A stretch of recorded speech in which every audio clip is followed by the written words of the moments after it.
안녕하세요 여러분. 지난 시간까지 저희가 췌장에 대해서 열심히 한번 알아봤습니다. 이번 시간에는 대장에 대해서 한번 알아볼까 합니다. 소장도 있고 담낭 여러 가지 다른 타기관들이 있는데 왜 굳이 대장을 먼저 하느냐, 어차피 다 할 거지만 여러분들께 좀 더 유익하고자 또 일반인 분들이 더 많이 접하시고 많이 경험하실 그런 질병부터 하는 게 옳다고 판단되어서 대장부터 준비했습니다. 여러분들 흔하게 장염 아시죠? 그 장염이 바로 대장염을 얘기하는 겁니다. 그래서 제가 오늘 대장부터 해드리고 그리고 대장암까지 하고 나중에 어차피 해야 될 다른 부족기관들에 대해서 차차 뒤로 미뤘던 것을 나누도록 하겠습니다. 오늘은 그 첫 번째 대장염에 대해서 할 거고요. 마지막 영상은 역시나 대장암으로 끝낼 생각입니다.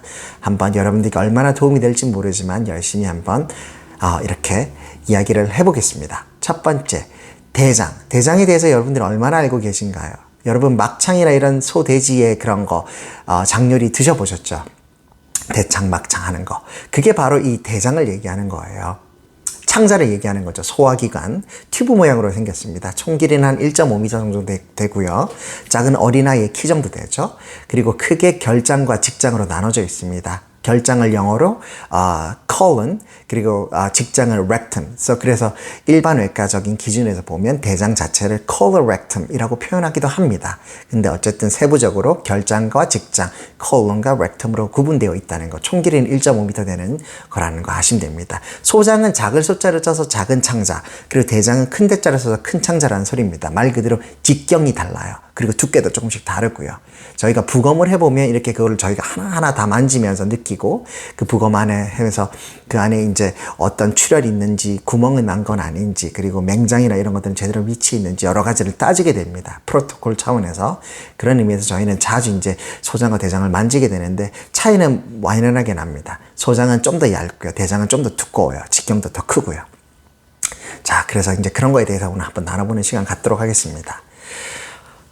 결장은 크게 소장에서 딱 끝나는 부위부터 시작해서 이제 맹장부터 시작하는 거예요. 맹장부터 여기 오른쪽에 위치해 있는데 오른쪽 하복부에 맹장, 흔히 충수돌기라고 그러죠.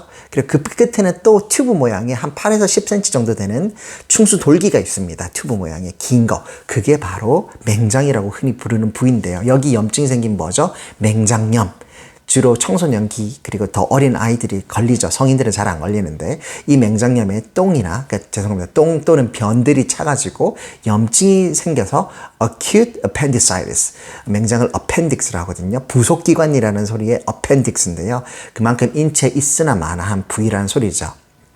그래서 그 부위 염증이 생겨서 acute appendicitis 생기면 그 부분을 떼내는 건데 그런 수술을 하는 그 부위부터 시작해서가 바로 대장의 시작이라고 보시면 됩니다. 여기부터 상행결장, 그리고 횡행결장, 하행결장, 그리고 S상 결장까지 여기를 이제 그렇게 보고 그 다음에 rectum, 직장까지 내려갑니다. 직장은 바로 변을 보관했다가 변이가 느껴지면 즉시 몸 밖으로 항문 에이너스 밖으로 딱 배출하는 역할을 하는 것이죠.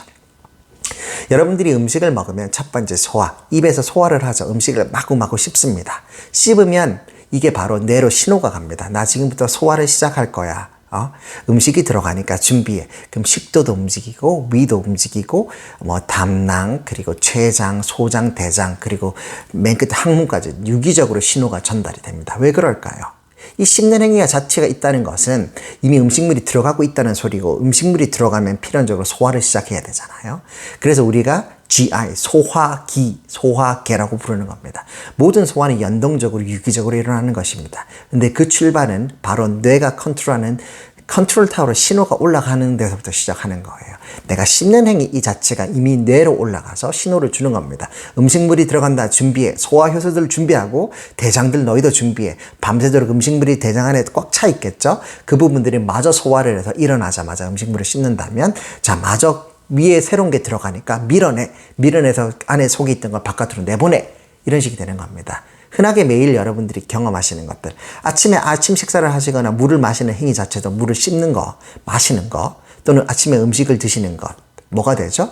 저작활동이 시작되는 겁니다. 그러면 화장실을 가고 싶으시죠? 건강하신 분이라면 아침 식사 후 하루에 오전 중에 화장실에 가고 싶다는 마음을 느끼는 건 굉장히 내 장이 건강하다는 증거입니다. 그만큼 딱 씹는 행위 자체가 이미 뇌로 올라가서 신호를 줍니다. 그래서 이제 유기적으로 대장이나 소장들은 전부 다 이렇게 울퉁불퉁 생겼잖아요. 실제로 그렇게 생겼는데 창자가 요게 뒤에서 꾹 눌러주면 앞이 열리고 여기서 꾹 눌러주면 또 앞이 열리고 이렇게 꾸물꾸물 이렇게 이런 식으로 연동해서 움직이게 되어 있거든요. 음식물을 밀어내게 되어 있거든요. 기계적으로.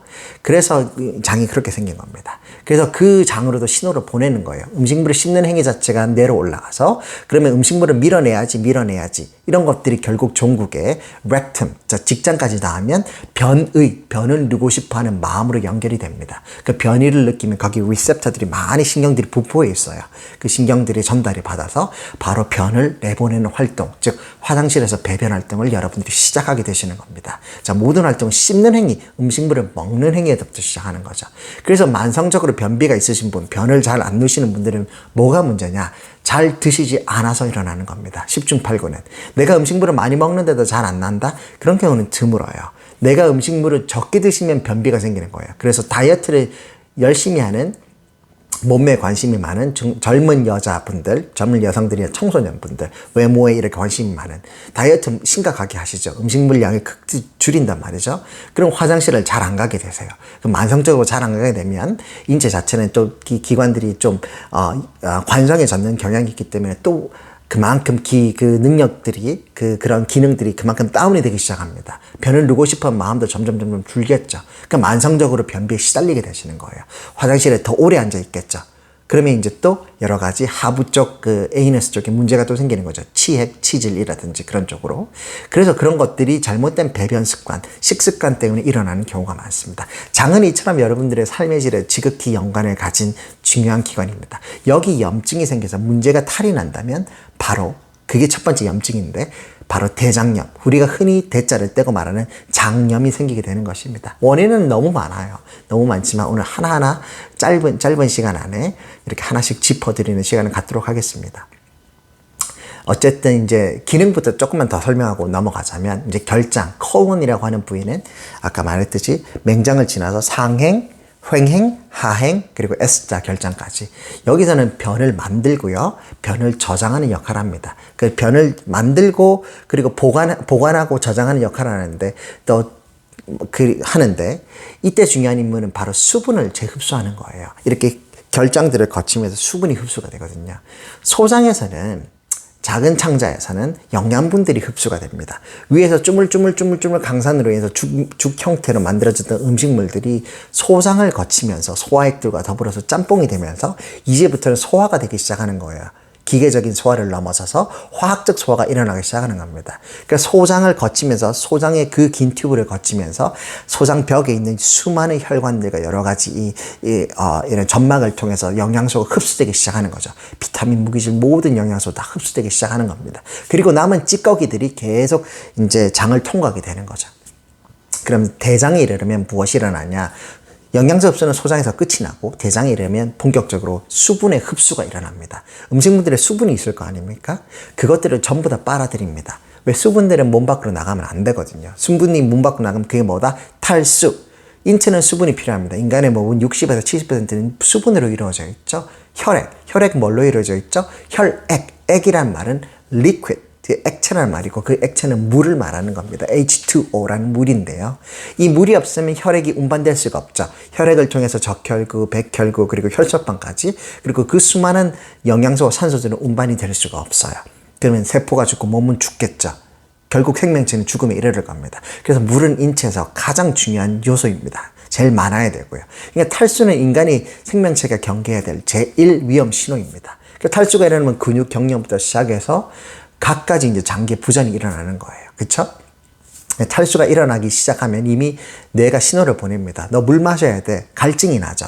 갈증이 난다는 거는 죄송하지만 이미 당신의 몸에 굉장히 심각한 수준, 바로 직전까지의 탈수가 일어나고 있다는 증거입니다. 이미 내 뇌가 신호를 보내는 그 순간은 이미 늦어요. 그러니까 그 전에 물을 꾸준히 드셔주는 게 몸에 좋습니다. 갈증이 나기 전에. 그래서 그만큼 갈증을 경계해야 되는 거죠. 갈증이 일어나면 수분이 부족하고 탈수가 일어났다는 증거. 탈수가 일어나면 장기의 부전으로 이어져서 결국 생명체가 심하면 죽을 수도 있습니다. 그래서 그렇게 트위칭, 머슬이 트위치 된다는 거죠. 경련이 일어나는 그런 활동을 통해서 인체가 심각한 신호를 노티서블하게 여러분들이 알아챌 수 있는 신호를 보내주는 겁니다. physically. 자, 그 신호를 무시하지 마시고 물을 많이 평소에 드시고요. 어쨌든 이 대장에서 그런 탈수를 경계하고자 막고자 수분을 쫙 빨아들입니다. 그러면 나머지 찌꺼기들은 뭐가 된다? 고체화됩니다. 그래서 여러분들이 배변을 넣으면 그 똥이 어떻게 생겼나요? 변이 고체화처럼 바나나처럼 이렇게 닭똥처럼 이렇게 그렇게 생긴 겁니다. 그런 고체화된 형태의 변을 누게 되시는 거죠. 만약에 이 수분이 쫙 빨려나갔다면 어떤 현상이 일어날까요? 맞습니다. 바로 설사라고 부르죠. 우리가 설사. 수분이 흡수가 전혀 안 된 거야. 그러니까 물변을 싸신 겁니다. 그게 바로 설사죠. 그럼 설사를 싸면 뭐가 일어나죠? 현기증이 일어나고 계속 이제 근트위칭이 일어나죠. 탈수가 계속 만성적으로 일어나는 환경이 조성되는 겁니다. 왜? 내 대장이 제 일을 하지 못했기 때문에. 장염이라고 그러죠. 염증에 염자를 쓰는데 염증이 일어나면 5가지 반응이 일어납니다. 나중에 제가 염증 특집에서 자세하게 처음부터 알려드릴게요. 근데 제가 쉽게 설명하자면 염증은 여러 가지 현상들이 일어나지만, 증상들이 일어나지만 그 중에 대표적인 종국에 가장 중요하게 여겨야 될 것은 통증하고요. 두 번째는 기능의 부전, 기능이 상실된다는 뜻입니다. 크게 2가지만 일단 알고 계시면 됩니다. 통증이 생기고 아프고, 두 번째는 그 장기가 가져야 될 고유한 기능이 사라진다, 없어진다라고 보시면 됩니다. 장기의 부전, 심부전, 간부전 이런 것처럼 부전, 기능이 다운된다, 없어진다. 대장의 기능이 뭐죠? 수분의 재흡수. 근데 안 되는 거야. 부전, 대장이 부전한 거죠. 그러니까 설사를 싸게 되신 겁니다. 그리고 뭐다? 통증, 복통. 그래서 장염의 큰 2가지 특징이 뭐다? 복통과 그리고 설사입니다. 그러니까 이 2가지만 아시면 여러분들이 크게 병원에 가지 않으셔도 이런 걸 임상진단이라고 하는데, 특별한 의사의 전문 지식이 필요한 진단이 아니라 임상적으로도 의사가 판단했을 때 다른 검사 필요 없이도 이거는 그거구나 라고 진단을 내린 것을 임상진단이라고 부르는데, 장염이 대표적인 임상진단 중에 하나라고 볼 수 있습니다. 자, 복통과 설사 기억해 두세요. 그럼 장에 탈이 났구나, 염증이 생겼구나 이렇게 생각하시면 됩니다.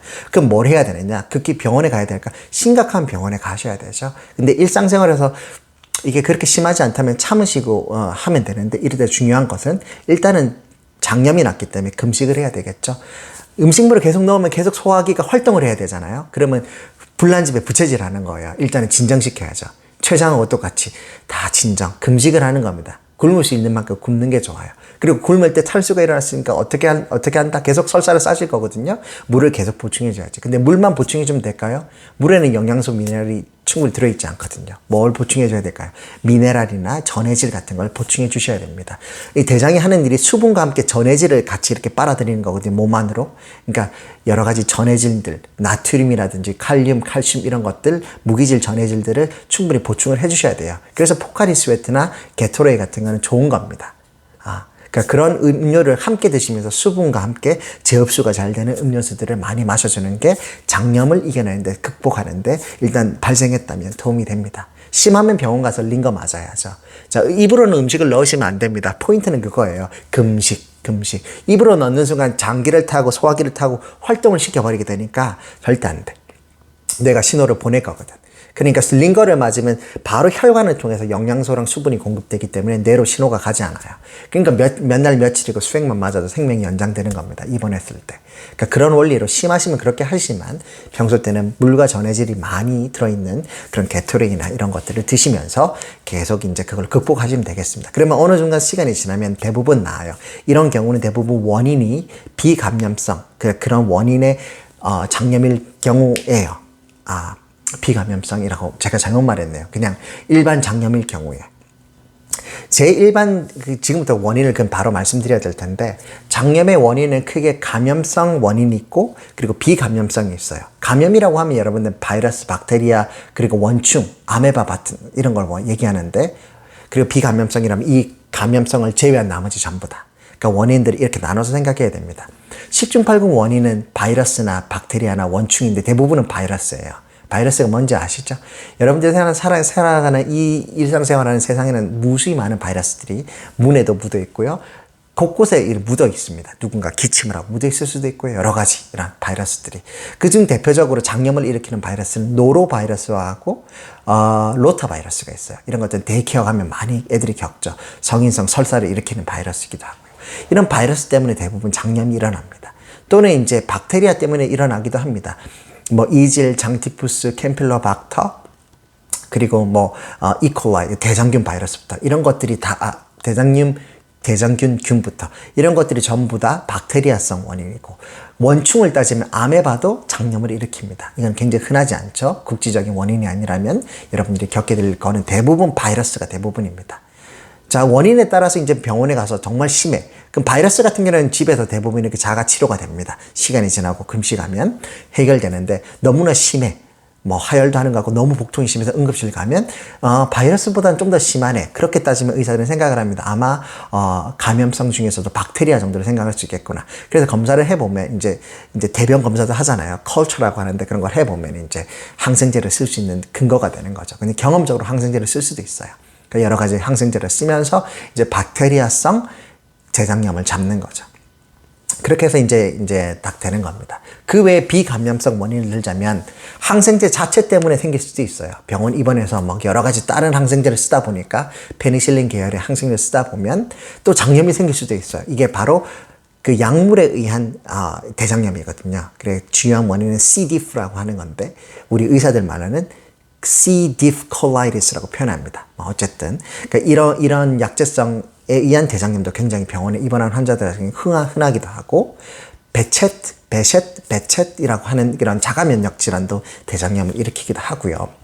또 그 외에도 크론병, 그리고 궤양성 대장 질환, 대장염, 이런 것들은 감염성은 아니고요. 이게 내 스스로의 면역에 의해서 일어나는 오류이면 같은 건데, 이런 것들에 의해서도 대장염이 흔하게 일어나기도 합니다. 그러니까 이런 것들을 다 원인을 파악한 다음에 의사들이 적절한 치료를 하거든요. 방금처럼 비감염성이면 기저질환이 있으니까 기저질환에 맞는 것을 치료하는 것들이 되겠고, 이 감염성이 있으면 감염에 대한 항생제를 처방한다든지, 박테리아라면 그런 것들이 되겠고, 이런 것들이 아니라면 대증적 치료, 대증적 치료라는 말이 증상할 때 그 증자를 쓰거든요. 증상의 호전을 위해서 쓰는 겁니다. 이런 건 따로 약이 필요 없기 때문에 증상을 치료하고 관리만 해주면 시간이 지나면 자연히 낫는 것들, 그런 바이러스성 대장염이라면 충분히 가능하겠죠. 이런 것들을 통해서 아까 물 충분히 마시고 수분 전해질 충분히 공급하고, 이런 것들을 통해서 진통제 쓰고 심하면, 그러니까 이런 것들을 통해서 이제 관리를 하면 대장염들은 크게 해결이 됩니다. 크게 어려운 건 아니에요. 그렇지만 이제 이런 것들이 원인을 이제 파악하면 이제 다 치료 프로토콜은 나와 있기 때문에 어려운 건 아니고, 그러면 다음 걸 넘어가서 또 얘기를 하자면, 그럼 왜 생기느냐? 대장염이 좀 더 잘 생기는 이유가 뭐냐? 좀 설명드리면 좋을 것 같아요. 대장도 소화기관의 하나죠. 모든 소화기관 다 똑같아요. 음식을 많이 먹고 또 많이 배변하면 많이 그 부분이 자극이 가기 때문에 상하는 건 맞습니다. 근데 그 시간만큼 또 재생이 되거든요, 세포들은. 근데 유독 대장, 소화기관에 영향을 주는 음식들이 있습니다. 자, 지난 시간에도 말씀드렸지만 다 소화기관에 영향을 미치는 음식들은 서양식의 육류, 붉은 살코기가 많이 들어있는 그런 음식들, 그리고 고지질, 지방이 많이 들어가 있는 음식들이 특히 대장염을 잘 일으킵니다. 역시나 소화기관의 문제를 많이 일으켜요. 그 반대되는 것으로 야채나 채소나 식이섬유가 많이 들어간 거, 그런 걸 오히려 예방해주고요. 굉장히 상식적인 이야기인데 이 이야기를 조금 더 풀어서 여러분들께 전달 드릴게요. 왜 그러냐면 소고기나 돼지고기나 이런 붉은 살코기나 아니면 소세지나 햄이나 이 가공육이 들어가 있는 이런 것들은요, 필연적으로 그 대사산물 자체에서 여러 가지 유리지방산이라든지 이게 지방 찌꺼기 독소거든요. 그 대장벽을 타고 들어가면서 대장벽에 있는 그 벽으로 흡수가 돼요. 그 자극을 주죠. 자극을 계속 크로닉하게 긁어대니까 염증이 생기는 거예요. 그리고 그런 것들이 몸에 좋지 않아요. 그러니까 장에 탈이 나는 거죠. 그러니까 그런 장염을 일으키기 쉽다 이거죠. 그렇게 되기도 하고요. 또 여러 가지 이제 그런 원인들이 있습니다. 반대로 이제 식이섬유나 이런 것들은 오히려 이제 항산화 효소들이 많아가지고 그런 것들을 또 막아주는 역할도 하고, 그리고 고지방식 이런 건 당연히 피해야 되고, 적절한 운동이나 또 아침 식사를 규칙적으로 하는 사람들은 분명히 대장염이나 이런 것들로부터 좀 더 자유로울 수가 있습니다. 규칙적인 변을 자꾸 누니까 장이 건강할 수밖에 없거든요. 타임에 맞춰서 계속 행동할수록 장이 그 관성에 맞춰서 건강을 유지하기 때문에 그런 겁니다. 좀 더 자세하게 얘기해 보자면, 제가 하나를 또 얘기 드리려 했냐면, 그러니까 이런 것들이 이제, 예방을 하고자, 그러니까 대장염이 생기고 생기지 않는 방금 그런 것들에 대해서 제가 잠깐 얘기했는데, 첫 번째, 물을 많이 마시는 건 당연히 예방적인 측면에서 굉장히 좋은 거예요. 물을 하루 뭐 1.5에서 2리터 정도 마시라고 하는데, 대장 자체도 물을 많이 마실수록 인간이 탈수도 예방이 되지만 대장이 많이 변을 쏟아붓고 변 밖으로 밀어내는데 굉장히 중요한 역할을 하기 때문에 삼투압적으로도 그렇고요. 물을 충분히 많이 마시는 건 무조건 첫 번째입니다. 그리고 충분한 전해질이 공급돼야 되겠죠. 내가 생각할 때 비타민이나 여러 가지 그런 건 당연히 드시고, 운동을 통해서든 땀을 흘렸든 내가 하루 활동을 많이 해서 그렇게 땀으로든 뭐 여러 가지 내가 많은 활동을 했다면 분명히 그런 무기질 인산이나 여러 가지 전해질들이 좀 많이 몸 밖으로 빠져나갔을 가능성이 큽니다. 그러니까 그런 게 적절히 보충이 똑같이 돼야 됩니다. 야채와 과일에는 식이섬유가 풍부하다고 했잖아요. 여기에 셀룰로스하고 팩틴이라고 하는, 기억해 두시면 좋아요. 영양학적으로 셀룰로스랑 팩틴이라고 하는 게 들어있어요. 식이섬유가 많이 들어간 야채 채소에는. 이 두 가지가 하는 일들이 아주 좋아요. 첫 번째, 장내 세균을 굉장히 번식시키는 데 도움을 줍니다. 이런 식이섬유가 많이 들어가 있는 셀룰로스 팩틴이라고 하는 이 영양소 자체가 우리 장에는 수억 마리, 수십억 마리의 장들 유산균이 있잖아요. 그 유산균이라고 하면 되나? 프로바이오틱이 들어있어요. 그러니까 좋은 유산균. 그러니까 우리 몸을 건강하게 해주는 균들이 많이 서식하고 있습니다. 그러니까 이런 것들이 바로 번식하는데 아주 좋은 밑거름이 되는 것들이 바로 셀룰로스 팩틴인데, 이런 것들이 식이섬유가 많이 들어가 있는 음식이 많아요. 그러니까 이래서 이런 것들이 좋고, 오히려 또 이런 셀룰로스 팩틴 자체가 해로운 물질들이 있죠. 부사산물들이 몸으로 흡수되는 걸 자꾸 막아줍니다. 그러니까 항산화 해소에도 분명히 도움이 되고요. 그러니까 이런 유해 물질로부터 장벽을 좀 튼튼하게 해서 보호해주는 효과가 있어요. 그게 첫 번째고, 두 번째는 또 이런 음식이 또 좋아요. 도정이 좀 덜 된 음식들이 있죠. 저는 개인적으로 싫어합니다만은 솔직히, 근데 건강학적으로는 굉장히 좋은 음식이 바로 잡곡살 드시는 거예요. 쌀밥. 그러니까 도정이 완벽하게 된 흰 쌀밥보다는 도정이 좀 덜 된 보리밥이라든지 이런 잡곡을 드시면 좋은데, 이런 것들에 바로 불용성 섬유가 많이 들어있습니다. 불용성, 한마디로 녹지 않는다는 뜻이에요.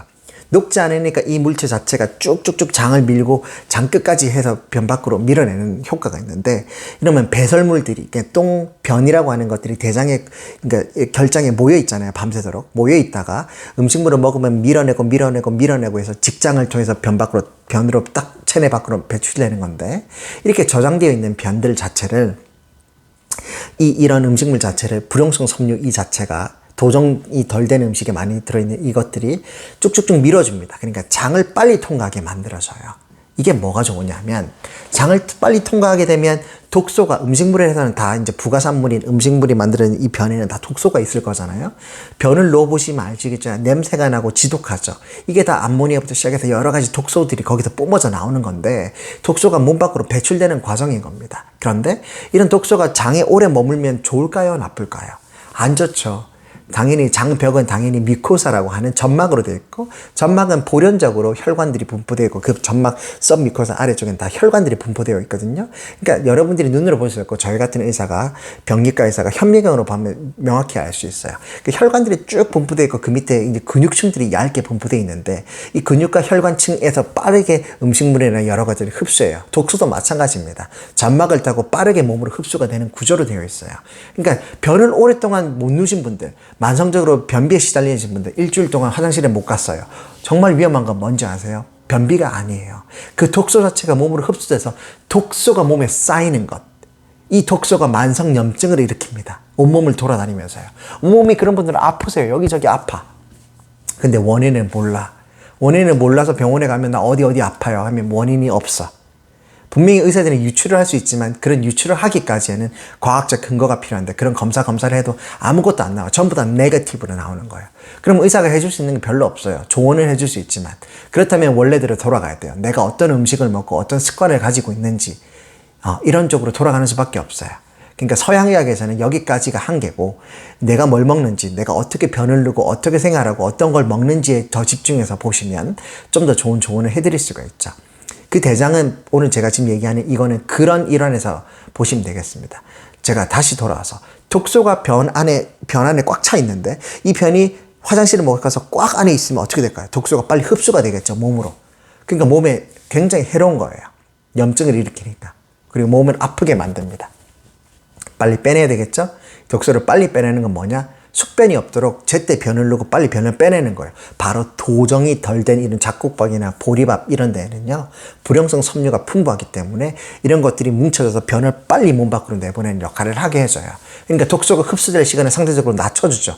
그러니까 그만큼 몸에 해롭지 않고 이로운 겁니다. 그러니까 흡수되는 걸 막는 거죠. 자, 다음은 저지방을 먹는 거고, 그리고 고칼슘을 먹는 거예요. 정말 중요합니다. 대장 건강에 있어서 저지방 든지는 거 굉장히 중요해요. 저지방을 먹는 것 자체가 췌장 건강에도 중요했죠. 소화액을 분비하는 데도 중요하고, 모든 소화기에는 저지방식을 먹는 게 지금 굉장히 중요합니다. 특히 중성지방, 고지질 혈증, 고중성지방 혈증 좋지 않아요. 그리고 고-LDL, LDL 수치가 높으면 굉장히 좋지 않아요. 그러니까 지질, 인지질, 그러니까 지방을 관리하는 거 굉장히 중요한데, 일단은 저지방식을 드시는 게 일단 소화기, 모든 소화기에는 좋습니다. 왜? 여기 소화를 통해서 지방을 소화하게 되면 결국 유리지방산이라고 하는 지방산, 찌꺼기가 나와요. 이게 독소거든요. 유리지방산들이 계속 장에 머물면서 돌아다녀요. 이게 독소를 뿜어내는 거죠. 그러니까 이런 것들을 막아주는 역할을 해야 되는데, 이때 막아주는 게 바로 고칼슘, 칼슘을 많이 드시면 어느 정도 해결이 돼요. 인체는 적절한 칼슘이 필요합니다. 칼슘이 하는 역할은 여러분들이 흔히 알지만 뼈를 건강하게 하는 거죠. 그러니까 65세 여성 같은 경우에는 특히나 칼슘 보충제를 꼭 드셔야 돼요. 왜? 골다공증. 제 골다공증, 골연화증 영상을 보시면 좀 자세히 알 수 있는데, 칼슘은 굉장히 중요한 역할을 합니다. 정말 중요합니다. 꼭 아셔야 됩니다. 근데 이 대장의 건강에 있어서 칼슘은 아주 중요한 역할을 합니다. 정말 중요하게 역할을 합니다. 그 이유가 뭐냐면, 방금 말한 이 지방으로 인해서, 어차피 우리가 지방을 먹긴 먹어야 돼요.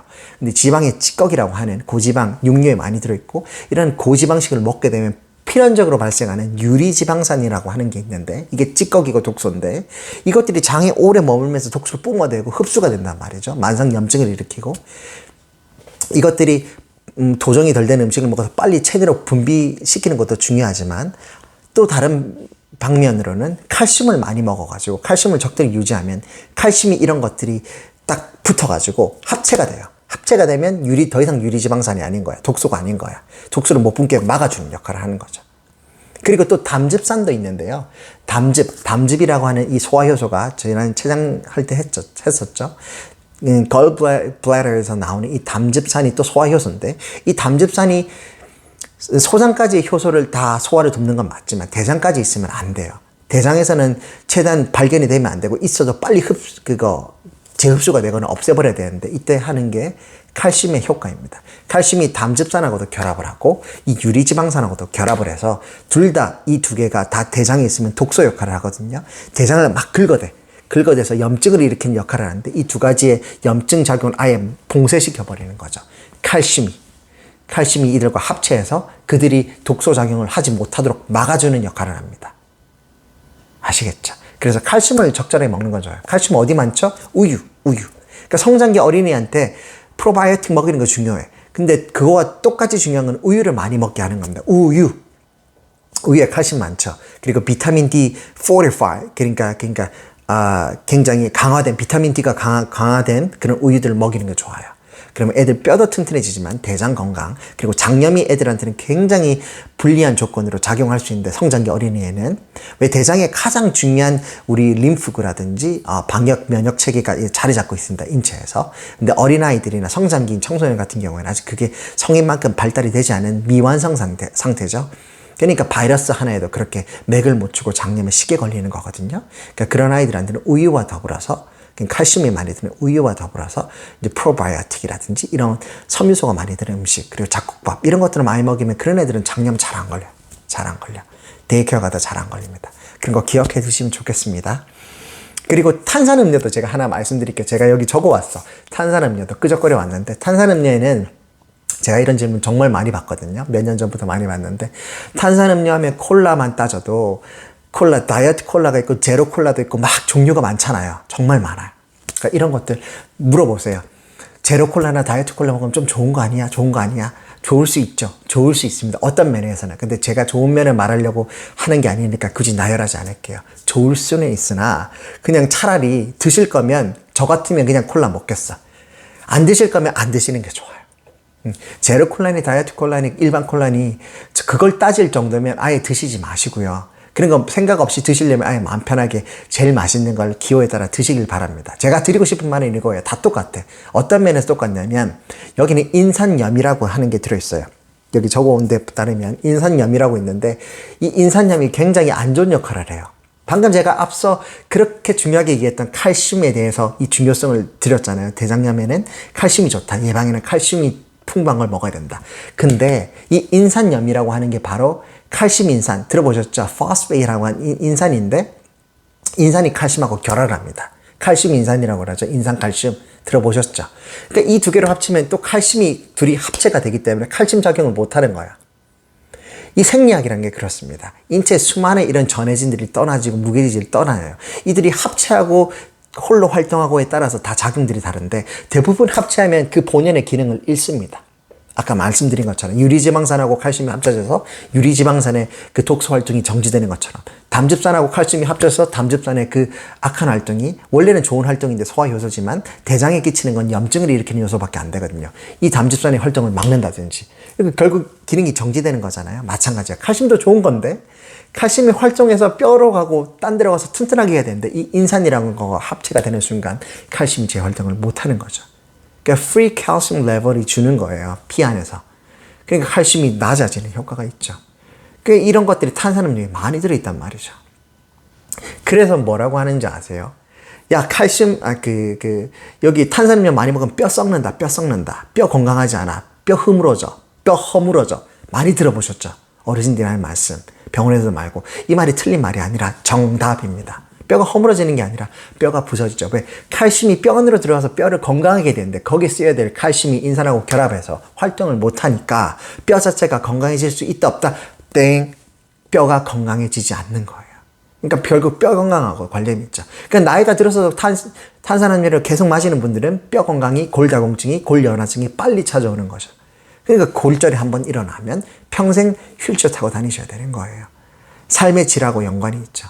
노인분들이 한번 거동을 잘 못하시면 이거는 우울증하고도 연관이 있고 삶의 질하고도 연관이 있고 수명하고도 연관이 있어요. 그러니까 수명이 5년, 10년 쭉쭉쭉쭉 주시거든요. 그러니까 노인이 법정 노인 65세 이상일 때 제일 좋은 것은 자기 자력으로 걸어 다니는 것. 이것만 해도 굉장한 활력소가 됩니다. 자, 그런 면의 측면에서 칼슘은 제가 굳이 여러 말 하지 않더라도 인간의 활동에 있어서 그리고 나이가 들수록 가장 중요한 요소라는 건 더할 나위가 없이 더 말씀드릴 이유가 없겠네요. 자, 그렇게 아시면 되겠습니다. 그 위에도 이제 프로바이오틱스를 제가 마지막에 권유해 드리고 싶었어요. 아직도 영양제로 뭘 드실지 모르는 분들이 있다면 혹시 내가 장염이 약해. 이게 바로 한의학적으로 말하면 장이 약하다고 얘기하는데 인체기관들이 막 사상체제에 따라서 다 다르다고들 얘기합니다. 맞습니다. 어떤 기관이 강하고 어떤 기관이 약하고 분명히 개인차가 확실하게 있습니다. 저도 개인적으로 겪는 바고 이것들은 여러 가지 문헌을 찾아보더라도 제가 비록 양의를 하지만 한의를 보더라도 여러 가지 증명된 과학적으로 그리고 과학적이 아니라 경험적으로도 분명히 어느 정도 설득력이 있습니다. 장기에 어느 쪽이 강하고 어느 쪽이 약하다. 일리가 있습니다.